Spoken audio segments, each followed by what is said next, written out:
ಮತಕ್ಷೇತ್ರದ ಅಭ್ಯರ್ಥಿ ಶಿವಾಜಿರಾವ್ ಪಾಟೀಲ್ ಅವರ ಕೀನೆ ಗ್ರಾಮದ ಪ್ರಚಾರ ಸಭೆಯಲ್ಲಿ ಮಳೆ ದೇವರು ಭಾಗಿಯಾದರು. ಸೈನಿಕರು ಮತ್ತು ಯುವಕರ ಬೈಕ್ ರ್ಯಾಲಿಯ ಮೂಲಕ ಗ್ರಾಮದವರು ಉತ್ಸಾಹದಿಂದ ತುಂಬಿಕೊಂಡಿದ್ರು.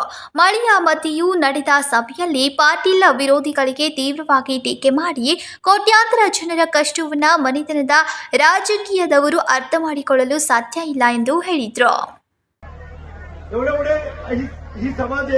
इथं 200 करोड रुपये खर्च करून आपण ते भव्य दिवस स्मारक उभे करतोय.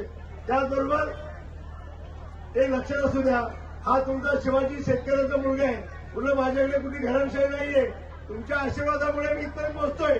आणि आज केंद्राचे 2 मंत्री, राज्याचे 6 मंत्री, उपमुख्यमंत्री, मुख्यमंत्री जे येतात तर त्यांना हे बघायला येतात की हा भाजपचा बालेकिल्ला करायचा आहे आणि विकास करायचा आहे, म्हणून त्याच्या मी मागे लागतो आणि ते माझ्यासाठी मदत करत येतात. खरं मला भविष्यात कमीत कमी 1 लाख नोकऱ्या आता संपवायचे आणि महिला भगिनींनो आवाज येतो का?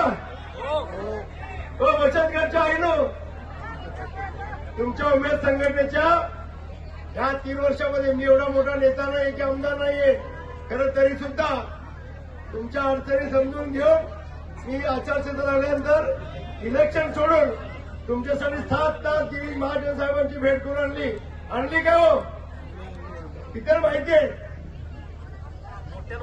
अरे 7 तास रातभर प्रवास केला, 7 तास बसलो आणि देवेंद्र फडणवीस साहेबांनी मध्यस्थी केली.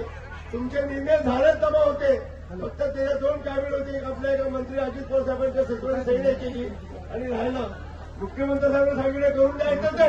आणि आता तुमचा हे मार्ग हे कमीत कमी जानेवारीमध्ये पहिल्या अधिवेशनात तुमचा हा मार्ग मी सोडून देईन.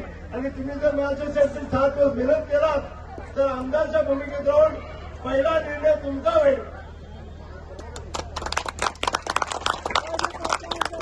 आणि एक सांगतो, ಈ ಸಭೆಗೆ ಹೆಚ್ಚಿನ ಸಂಖ್ಯೆಯಲ್ಲಿ ಸೈನಿಕರು ಮತ್ತು ಯುವಕರು ಭಾಗವಹಿಸಿದ್ರು ಹಾಗೂ ಬರ್ಮುವನ್ನ ಪಾಟೀಲ್ ಅವರು ಪಾಟೀಲರನ್ನ ಬಹುಮತದಿಂದ ಗೆಲ್ಲಿಸಲು ಮನವಿಯನ್ನ ಮಾಡಿದ್ರು. ರವಿ ಪಾಟೀಲ್, KMM ಕನ್ನಡ, ಚಂದಗಢ.